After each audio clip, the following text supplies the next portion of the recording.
Ganito ka-advance ang Macau, lalong-lalo na sa kanilang technology. Kaya ngayong hapon, may ipapakita ko sa inyong pinagkakaguluhan.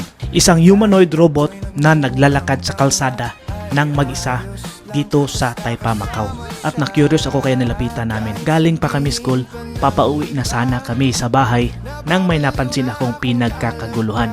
Kaya zoom in ko kung ano yun. Ito yung makikita natin sa mga expo pagdating na sa mga technology nila. Sobrang advanced ng technology pagdating sa robotics, lalo na yung China, yung Shenzhen, isang Silicon Valley kung may kukumpara sa US. Kaya bumaba ako at nilapitan namin para makita ko ng harap-harapan. Close encounter kumbaga. Ito pala ay isang school kung saan dito siya inilagay. At habang pinagmamasdan ko siya, palowbat na siya.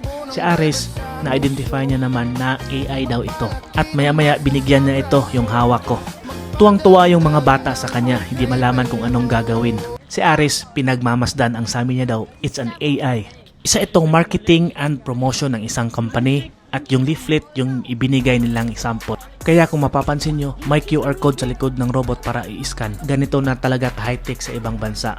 Ang layo natin sa Pilipinas. Ayun, nakipag-encounter ng robot sa kanya. Kung ating iisipin, ang layo na ng narating ng human invention.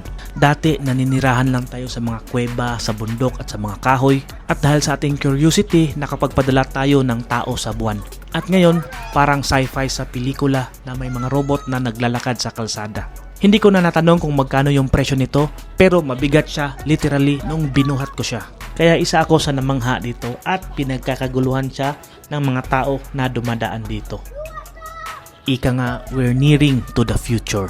Heto yung kinakatakutan ng lahat, na AI will take over our jobs. Kukunti yung manpower kasi mapapalitan na ng robot. At ang pag-usbong ng mga AI tools, isang threat sa atin lalo na sa mga hihinang country tulad ng Pilipinas. Kaya ito lang yung mapapayo ko sa mga makabagong henerasyon. Always upgrade your skills.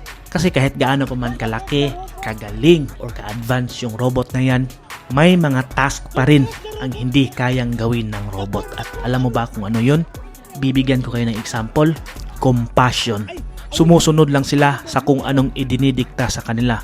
Pero iba pa rin yung decision making ng tao kasi may halong emotion, may halong compassion at yan ang wala sa robot. Maganda naman ang magkaroon ng ganito. Basta alam lang natin kung paano siya gamitin.